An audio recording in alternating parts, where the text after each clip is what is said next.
Hello students, welcome to Sanjay Godawat IIT Medical Academy. Myself Vikas Sharma and I am the botany faculty. Okay. So today what we will study, that is the next part of our chapter of biological classification. In previous classes we have completed the kingdom Monera. Okay. So now today we will start the kingdom Protista. Okay students.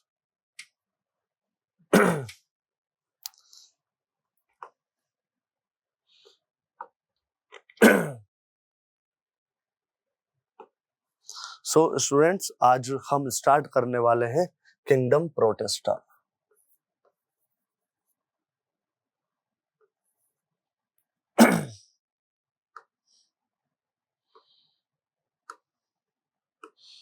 So students kingdom Protista पढ़ने वाले हैं, ध्यान से सुनेंगे।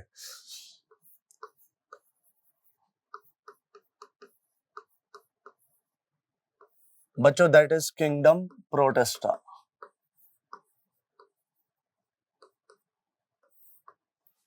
सो हम क्या पढ़ चुके हैं कि हमारा जो सारे ऑर्गेनिज्म है, these all are organism divided into 5 groups. First is kingdom Monera, second kingdom Protista, third kingdom fungi, fourth kingdom Plantae and fifth is Animalia. Okay, so in kingdom Monera, all prokaryotes are included. Means all prokaryotes. They may be unicellular prokaryotes. They may be filamentous. Okay, all are included in kingdom Monera. Now we are moving forward, and the kingdom Protista. Kingdom Protista include करता है, ये include करता है all unicellular eukaryotes को। ठीक है,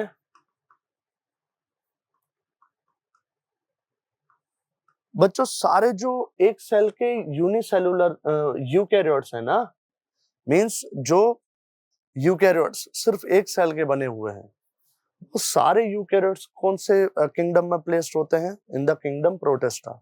okay, and अगर हम देखें कि यार जो यूकैरियोट्स हैं, how they are differ from prokaryotes. ठीक है, सो प्रोकैरियोट्स में आपको यहाँ पे ट्रू न्यूक्लियस मिलेगा। ट्रू न्यूक्लियस मींस यहाँ पे जो न्यूक्लियस होगा बच्चों, ये अगर मान लो सेल है, तो सेल के अंदर ये जो न्यूक्लियस है, ये आपको मेम्ब्रेन बाउंड देखने को मिलेगा। तो ऐसे न्यूक्लियस को हम क्या बोलते हैं? True nucleus. और न्यूक्लियस के बाहर यहाँ पे क्या है? Nuclear membrane. ठीक है, एज वेल एज ये जो यूकैरियोट सेल है, इसके पास मेम्ब्रेन बाउंड ऑर्गेनेलीज प्रेजेंट होते हैं। Membrane bound organelles are there. ठीक है, जो यहाँ पे अलग अलग प्रेजेंट होते हैं। ठीक है, डिफरेंट। जैसे अगर हम बात करें तो सिंगल मेम्ब्रेन बाउंड की बात करें तो आपको यहाँ पे देखने को मिल जाएगा endoplasmic reticulum, Golgi body, lysosome, vacuoles, glyoxysome etcetera. अगर हम डबल मेम्ब्रेन बाउंड ऑर्गेनेल्स की बात करें तो यहाँ पे आपको माइटोकॉन्ड्रिया देखने को मिल जाता है, प्लास्टिड देखने को मिल जाता है। सो ओवरऑल हमारे पास ये एक बात समझ में आ गई कि जो यूनिसेलुलर यूकैरियोट्स हैं, उनके लिए एक बिटेकर साहब ने एक ग्रुप बना दिया, और उसी ग्रुप को क्या नाम दिया जाता है? Kingdom Protista. ओके स्टूडेंट्स, ये जो प्रोटेस्टा किंगडम है बच्चों, इसकी कोई भी वेल डिफाइंड बाउंड्रीज नहीं है। मींस यहाँ पे आपको कोई भी डिफाइंड बाउंड्री दिखाई नहीं देगी। No well defined boundaries. ठीक है, अब मान लो कि मेरे पास यहाँ पे एक ऑर्गेनिज्म है। ठीक है, ध्यान से सुनना, ये एक ऑर्गेनिज्म है, इसको एक साइंटिस्ट तो कह रहा है फोटोसिंथेटिक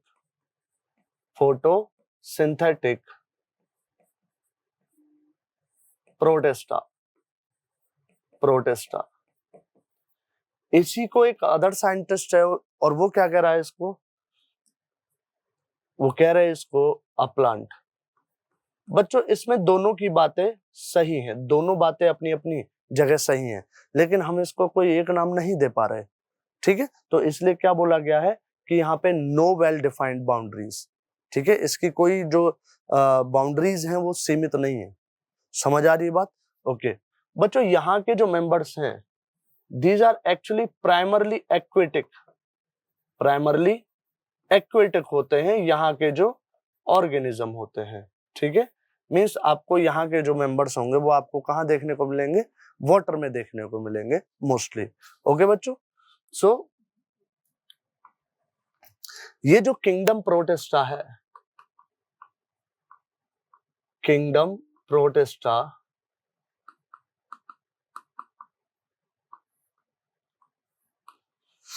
किंगडम प्रोटिस्टा बच्चों कई सारे अदर किंगडम के साथ लिंक बनाता है, formed linked link with other, ठीक है। कैसे कैसे लिंक बना रहा है एक बात समझेंगे बच्चों। बच्चों यहाँ पे आपको जो किंगडम प्रोटिस्टा में मेंबर्स है ना, वो आपको प्लांट लाइक भी देखने को मिलेंगे, प्लांट लाइक भी देखने को मिलेंगे, फंजाई के जैसे भी देखने को मिलेंगे, और बच्चों एनिमेलिया के जैसे भी देखने को मिलेंगे। फंजाई लाइक, प्लांट लाइक और एनिमल लाइक। जैसे अगर हम एग्जाम्पल की बात करें तो हम यहाँ पे 5 ग्रुप पढ़ने वाले हैं, ठीक है। जैसे जिसमें पहला आता है डायनोफ्लैजिलेट्स, अगला आता है डायटम्स, फिर उसके बाद आपका यूग्लिनोइड्स, स्लाइम मोल्ड, और उसके बाद आपका प्रोटोजोआ, ठीक है। तो ऐसे हमारे 5 ग्रुप हैं जिसमें हम जो किंगडम प्रोटिस्टा इंक्लूड करता है 5 ग्रुप्स को, ठीक है। जैसे अगर मैं बात करूं तो प्लांट लाइक में इसके 2 ग्रुप आ जाते हैं जिनको हम क्या बोलते हैं बच्चों, इस एक को बोलते हैं डायनोफ्लैजिलेट्स, ओके बेटा, एक को बोला डायनोफ्लैजिलेट्स, एक को बोल रहे हैं हम डायटम, ठीक है। ये दोनों ही क्या है, फोटोसिंथेटिक। अगर हम फंजाई जैसे करेक्टर देखें तो यहाँ पे बच्चों स्लाइम मोल्ड देखने को मिल जाता है, ठीक है। अगर हम यहाँ पे एनिमल लाइक देखें तो यहाँ पे हमें देखने को मिल जाता है बच्चों प्रोटोजोआ, ठीक है। प्रोटोजोआ में एनिमल लाइक करेक्टर देखने को मिलेंगे। समझ आ रही बात बच्चों? यहाँ पे एक और आपको चीज देखने को मिलेगी, ऐसे भी ग्रुप देखने को मिलेगा जिसके पास plant like as well as animal like दोनों कैरेक्टर देखने को मिलेंगे, और उसको हम बोलते हैं बच्चों यूग्लिनोइड्स, ठीक है। तो बच्चों यहाँ पे ये 5 ग्रुप हैं, 1 2 3 4 5, ये 5 ग्रुप आपको यहाँ पे देखने को मिल जाते हैं। बच्चों किंगडम प्रोटिस्टा के कुछ मेंबर ऐसे हैं, some members have cilia and flagella, cilia and flagella देखने को मिलता है यहाँ के कुछ मेंबर्स में, ठीक है। चाहे आप डायनोफ्लैजिलेट्स की बात करो तो वहां पे आपको फ्लैजिला देखने को मिल जाता है, आप यूग्लिनोइड्स की बात करो तो वहां भी आपको फ्लैजिला देखने को मिल जाता है, आप प्रोटोजोआ की बात करो बच्चों वहां भी आपको फ्लैजिला देखने को मिलेगा, ठीक है। अच्छा बच्चों, अगर हम बात करें इसकी, अब हम किंगडम प्रोटिस्टा के रिप्रोडक्शन के बारे में जानते हैं।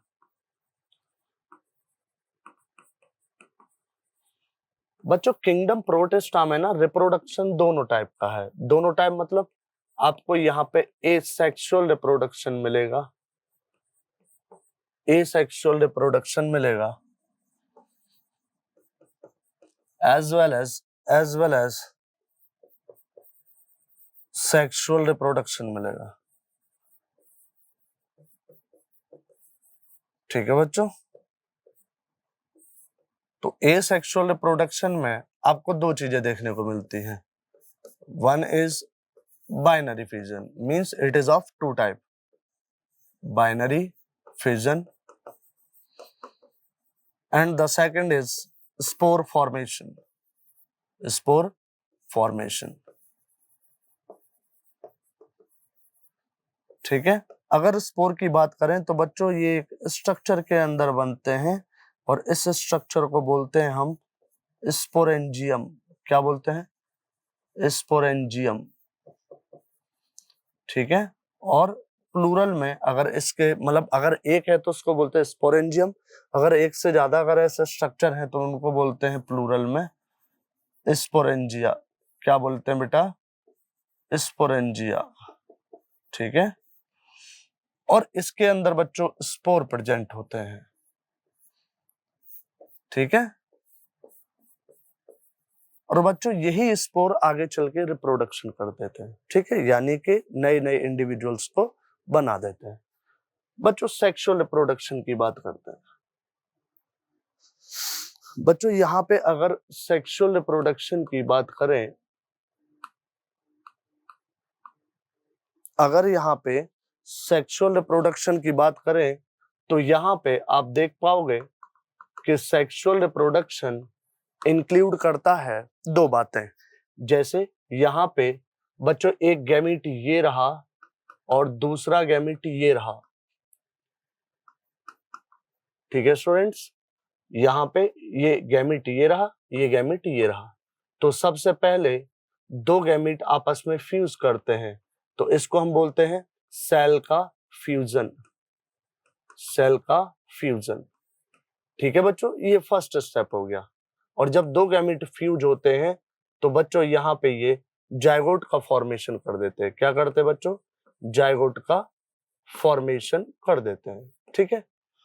गैमीट आपको पता है कि कैसे होते हैं? हैप्लॉइड, हैप्लॉइड, और हैप्लॉइड से क्या बनता है? डिप्लॉइड। तो जायगोट फॉर्मेशन हो गया और सेल का फ्यूजन हो गया। ये आपके दो स्टेप आपको यहाँ पे सेक्सुअल रिप्रोडक्शन में देखने को मिलते हैं। Okay students, now we will go forward.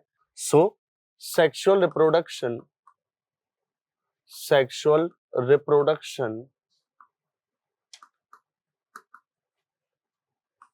occur in two steps। बच्चों सेक्सुअल रिप्रोडक्शन दो स्टेप में कंप्लीट होता है। फर्स्ट इज सेल फ्यूजन, ठीक है, and second is zygote formation. ठीक है। तो बच्चों होता क्या है कि यहाँ पे जैसे मानो ये गैमीट है, ये एक दूसरा गैमीट है, ये दोनों आपस में फ्यूज करते हैं और यहाँ पे जायगोट का फॉर्मेशन करते हैं। ठीक है। और ये इस वाले स्टेप को ही हम क्या बोलते हैं? Cell fusion. बच्चों ये जो सेल फ्यूजन है ना, ये 3 टाइप्स का है। एक बोलते हैं एक को आइसोगेमी, ठीक है, और एक को बोलते हैं हम एनाइसोगेमी, और एक को बोलते हैं हम ऊगेमी। ठीक है बच्चों। आइसोगेमी में जो हमारे गैमेट्स होते हैं वो मॉर्फोलॉजिकली सिमिलर होते हैं। ठीक है, मॉर्फोलॉजिकली सिमिलर। ठीक है। और अगर हम बात करें बच्चों एनाइसोगेमी, तो एनाइसोगेमी में हमारे जो यहाँ पे गैमेट्स हैं उन्हें हम मॉर्फोलॉजिकली डिसिमिलर बोलते हैं। डिसिमिलर। ओके। एंड ऊगेमी बच्चों एडवांस टाइप का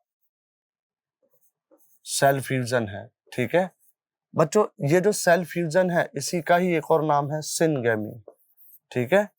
जहां भी बच्चों गैमीट का फ्यूजन होता है ना, उसको बोला जाता है सिनगेमी, गैमीट के फ्यूजन को। ठीक है।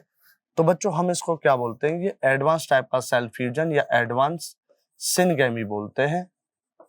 और यहाँ पे जो गैमीट्स हैं, gametes are formed in reproductive structure,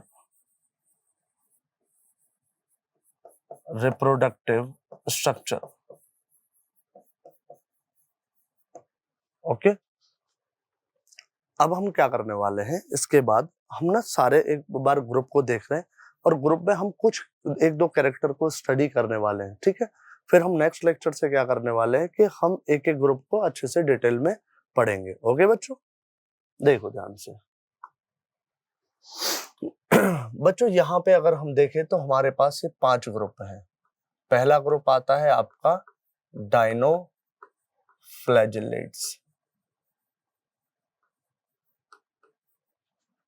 इसके बाद जो सेकंड है दैट इज डायटम। इसके बाद थर्ड इज स्लाइम मोल्ड।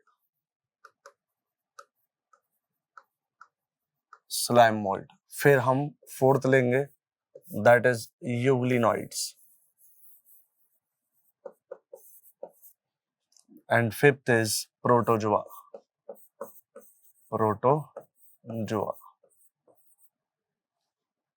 बच्चों इसमें हम 2 कैरेक्टर की स्टडी कर रहे हैं और हम सबसे पहला कैरेक्टर ले रहे हैं सेल वॉल।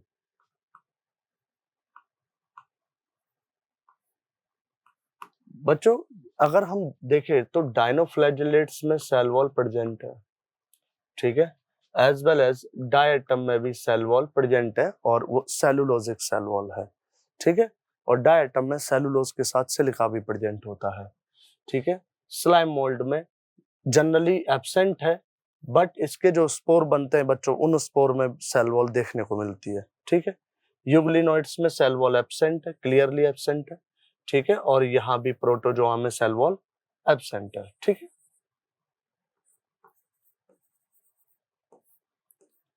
बच्चों अगर हम इनके न्यूट्रिशन की बात करें पांचों मेंबर्स की तो यहाँ पे कुछ न्यूट्रिशन का मामला कुछ ऐसा है। न्यूट्रिशन की बात करें तो यहाँ पे दोनों जगह जो न्यूट्रिशन है वो होलोफिटिक है। होलोफिटिक बच्चों what do you mean by holophytic? ये जो होलोफिटिक है ना, ये होलोफिटिक मतलब होता है plant like nutrition, plant like, okay. अगर हम बात करें स्लाइम मोल्ड तो बच्चों यहाँ पे फंजाई जैसा न्यूट्रिशन है और इसको एब्जॉर्प्टिव मोड ऑफ न्यूट्रिशन कहा जाता है, ठीक है। अगर यूग्लिनॉइड्स की बात करें तो बच्चों यूग्लिनॉइड्स में जो न्यूट्रिशन है ये न्यूट्रिशन मिक्सोट्रॉफिक न्यूट्रिशन होता है, मिक्सोट्रॉफिक न्यूट्रिशन, ठीक है। और अगर हम बात करें प्रोटोजोआ तो बच्चों प्रोटोजोआ में होलोजोइक न्यूट्रिशन होता है।